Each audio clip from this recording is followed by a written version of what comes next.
subsecretaria seguramente nos va a saber decir qué es lo que va a ocurrir el lunes, si vuelven las clases presenciales, qué medidas han tomado restrictivas, nos referimos, para que procuremos bajar la contagiosidad que hay en Mendoza, que es elevadísima. ¿Cómo le va, profesora? Hola, ¿cómo están? Un gusto estar con ustedes.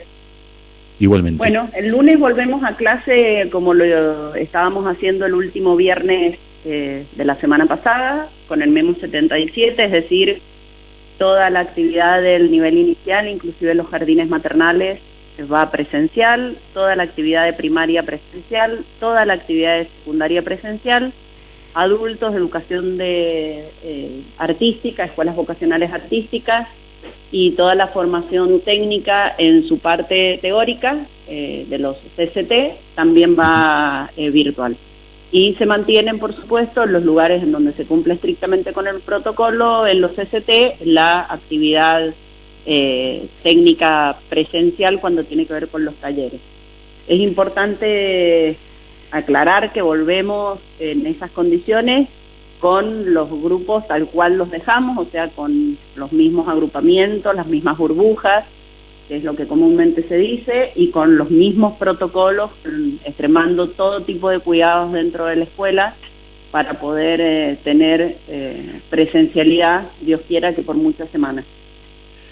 O sea, ustedes interpretan que decididamente, por ejemplo, ese informe que nosotros dábamos cuenta hace tiempo atrás y que nos acercaba justamente Ana María Vega del CONICET, en donde afirman, confirman y ratifican que la presencialidad en escuelas, no solamente por el hecho de el lugar escuela, sino por el transporte, por lo que significa las aglomeraciones de padres y madres en las puertas de los colegios, incidía de manera gravosa en la posibilidad de contagiosidad. En el caso de la Dirección General de Escuelas, interpretan que esto no es así. A ver, no es que interpretemos. Nosotros tenemos desde el inicio del ciclo lectivo en forma permanente el contacto del referente de la escuela con el referente de salud, y lo que tenemos son datos reales con nombre y apellido. Y lo que nos dicen esos datos reales con nombre y apellido es que en el jardín, en el nivel inicial, la cantidad de casos han sido muy pocos, que el del nivel primario también han sido muy pocos, que si bien hay a veces sospecha de casos, o hay casos sospechosos, después termina no confirmándose y entonces los chicos pueden volver, y que en la escuela secundaria el crecimiento que ha tenido entre el inicio de la actividad escolar y la última semana que está relevada ha sido tan mínimo que nos deja alrededor del 1% de las burbujas. Ese dato, que es real, es cargado por cada una de las escuelas, por lo tanto no es un dato que la Dirección General de Escuela estima, sino que tiene, a través del GEM, nos dice que dentro de la escuela no se produce esa explosión de casos. También lo que nos dice es que cada vez que hay casos sospechosos, la escuela activa inmediatamente el protocolo. Eso lo tenemos visto en tiempo real. ¿Sí? Cuando nosotros nos enteramos de algún docente que está como caso sospechoso, automáticamente vamos al GEM y ya está cargado, o sea que las escuelas lo están cargando en tiempo real, no se han relajado en la carga. Y por supuesto que todo lo que pase fuera de la escuela, ¿sí? Que puede tener impacto, lo sabemos porque cada uno de nosotros lo vivimos a diario. Si se cumplen los protocolos, ese impacto es mínimo. La verdad que los papás, las familias, a través del tiempo, han ido disciplinándose mucho más en la puerta de las escuelas, cumplen más con los protocolos, y entonces lo que nos van reportando los distintos directores es que la verdad que la escuela, y sobre todo la escuela primaria y el nivel inicial, cuando los protocolos se cumplen adecuadamente, la cantidad de casos sospechosos disminuye notablemente. Bueno, señora, puede ser... Sí, adelante, Javier. Sí. No, buenos días. Quería consultarle acerca de esta situación por lo que en su momento denunciaba el SUTE, de la ruptura de burbujas, lo que después sucedió con los datos que no se conocieron, que no estaban correctos acerca de la vacunación de docentes. Digo, y aquí como padre también que tiene que enviar a su hija al colegio, a veces no sabemos quién nos está dando la información correcta, sobre todo por la situación sanitaria. ¿Qué grado de diálogo han tenido con los sindicatos en este contexto? Porque son versiones muy encontradas las que podemos acceder nosotros. Bueno, vamos a separar los temas en dos. El tema del error en la vacunación en el GEM fue estrictamente un error administrativo, tal cual lo explicó en su momento el jefe de gabinete. No se debió a ninguna maniobra para no vacunar docentes, muy por el contrario. Fue un error administrativo en la carga de documentos que se cargaron en el lugar que no se debían cargar. Eso se solucionó. Los docentes que figuran vacunados en el GEM son los docentes que efectivamente están vacunados, y tanto es así que hoy volvemos a hacer una convocatoria, y lejos de hacer esa convocatoria en forma personal, ¿sí? Es decir, que le llegue un correo al docente o a la escuela con los docentes que van a ser vacunados, estamos mandando una convocatoria por grupo, cosa de que no se nos vaya a quedar ningún docente afuera de la vacunación, ¿sí? Porque lo que pretendemos es tenerlos a todos vacunados. Mandamos un memo con los grupos que deben vacunarse para que todos los docentes que pertenezcan, o no docentes, que también están incluidos, que pertenezcan a cada uno de estos grupos se puedan presentar durante el fin de semana, los del Gran Mendoza, sin el departamento de Lavalle, a vacunarse en el Arena Concagua. Eso por un lado. Por otro lado, los datos, la verdad yo no sé de dónde saca el SUTE los datos, porque no soy parte de la agrupación. Lo que sí sé es de dónde sacamos nosotros los datos. Nuestros datos son confiables porque los carga la gente en la escuela, y la gente, digo, el director, el docente referente de la escuela. O sea, nuestros datos no podrían salir a través del GEM de otro lugar que no sean de la escuela, porque son ellos quienes pueden cargarlo. De hecho, yo les puedo decir que desde la subsecretaría yo puedo ver... Y allí no ha habido un error como la carga de las vacunas, ¿no? Con lo del tema de burbujas. ¿No se ha registrado ningún error? ¿Un error en qué sentido? No, digo si es tan confiable la carga de datos en el GEM de las burbujas como la carga de datos en el GEM de las personas vacunadas. Bueno, pero es que, a ver, hagamos la diferencia. La carga de los datos en el GEM del módulo COVID lo hace cada una de las escuelas, ¿sí? De hecho, lo que les iba a contar es que yo desde la subsecretaría, con mi usuario de GEM, tengo acceso a mirar el módulo COVID y a ver los resultados, pero no a cargarlo. No tengo acceso a la carga del módulo COVID. Tienen acceso estrictamente las escuelas, y no tiene acceso una escuela a la carga de otro. En el caso de la vacunación, de la vacunación, se estaban pasando al GEM los datos de salud de un archivo completo de todos los docentes y no docentes de Mendoza, y se intercambiaron las columnas en la carga, y por eso aparecieron docentes de secundaria vacunados que no estaban. Sí, pero docentes, profesora, pero la detección se hizo porque hubo docentes que se dieron cuenta que estaban como vacunados y no estaban vacunados, ¿no? Ese fue el sistema de detección, digo, ¿no? No, la detección se hace apenas se termina de subir, ¿sí?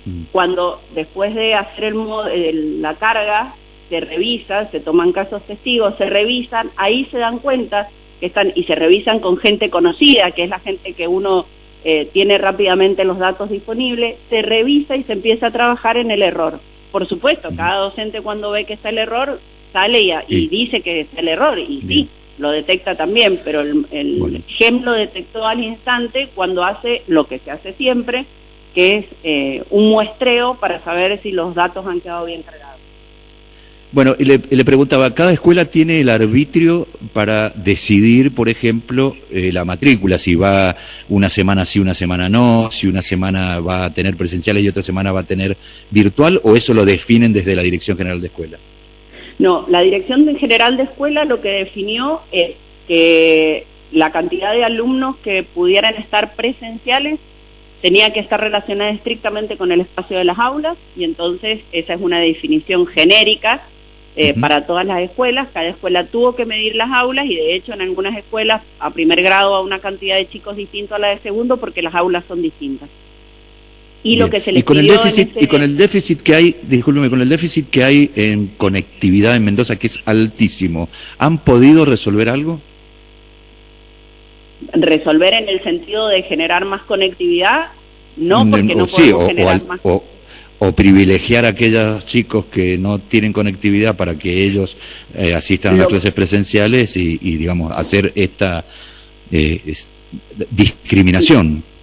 Lo que se ha hecho es mandar un fondo el fondo de Mendoza Educa, el programa Mendoza Educa, este año destinarlo no exclusivamente, pero con prioridad a conectividad, porque lo que sucede en algunas zonas es que habiendo conectividad en la zona, la conectividad que tiene la escuela es mala. Entonces la escuela podría contratar un servicio de internet. Donde la escuela lo ha podido hacer, porque se da las características de la zona, hay proveedores del servicio, etcétera, etcétera, lo ha contratado y está teniendo internet de mejor calidad de la que teníamos. Siempre hablando de la calidad. Una consulta técnica, ¿todavía sigue operativo el sistema WAN que tuvo la Dirección General de Escuelas? Sí, pero la red WAN que sigue operativa es el sistema de intranet, o sea, es lo que se usa, no es Wi-Fi para la escuela, sino que es en el área administrativa de la escuela. Es a la red que estamos conectadas toda la Dirección General de Escuelas para estar interconectados, pero no provee la red WAN Wi-Fi a las escuelas. No, pero podría, no es algo difícil. Dos redes distintas. Profesora, sí. Le hago una pregunta, tengo varias inquietudes, pero no nos va a alcanzar el tiempo, pero la principal tiene que ver con que la ministra de Salud en la última conferencia de prensa dijo que no era un problema las escuelas, como lo está diciendo usted, pero que en ese momento el 20% de las y los estudiantes estaban yendo a la escuela de todo el sistema educativo.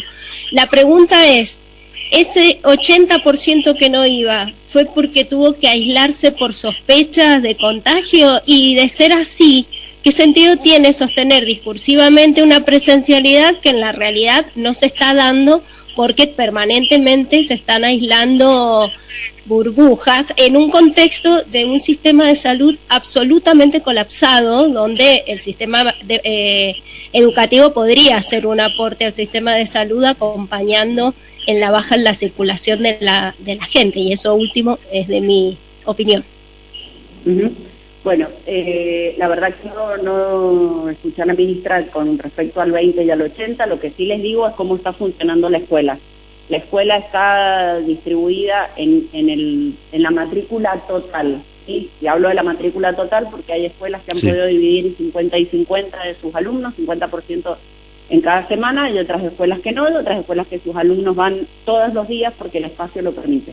Pero en general el sistema está trabajando con el agrupamiento 1 al 60% de la matrícula total y el otro agrupamiento el otro 40%. De ese 60%, salvo los días de lluvia, que en Mendoza es histórico que base la presencialidad de alumnos en la escuela, nos estamos manteniendo en un 10, 15, 20% de ausentismo sobre ese 60 o 40 que está yendo en cada semana, ¿sí?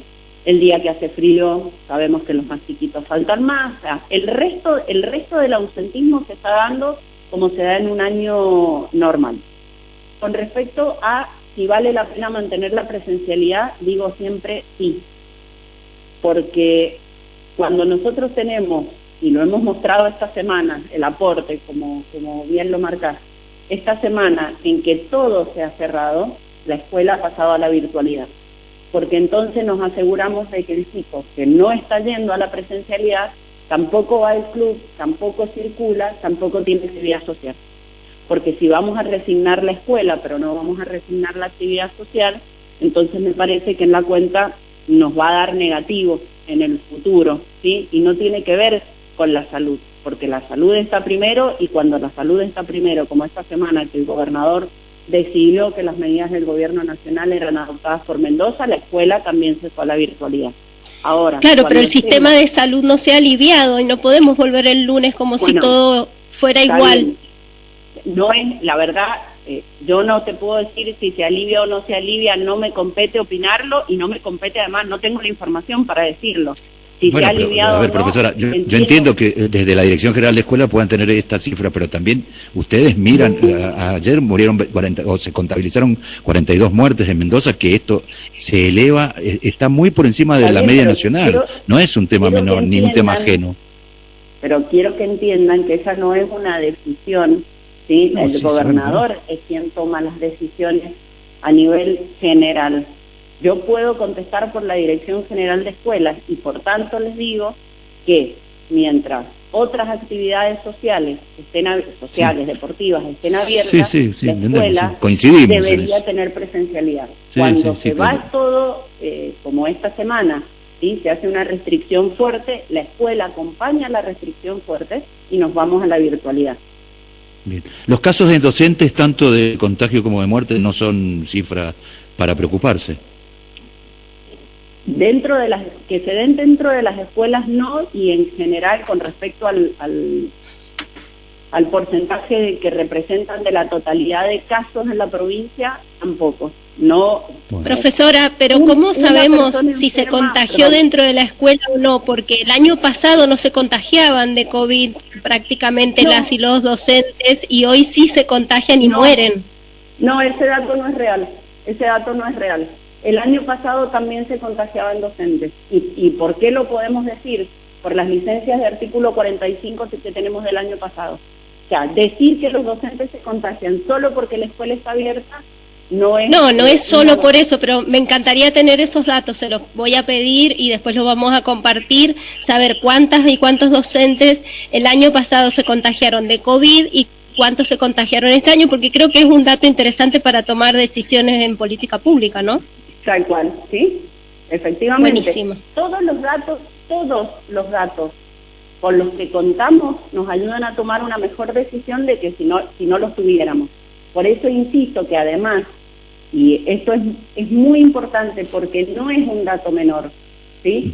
Todos los datos que están en el GEM sobre COVID y todos los docentes que están con licencia por COVID son los mismos docentes, es la misma escuela la que carga el dato en el sistema. No es un dato que se cargue desde una oficina administrativa, se carga desde la escuela. El docente manda a Salud Laboral su determinación de positividad, o en el caso de que sea caso sospechoso, avisa que es caso sospechoso, se le otorga la licencia 45 y solamente se le da el alta en la licencia cuando ya está. Y esa licencia queda generada y registrada en GEM.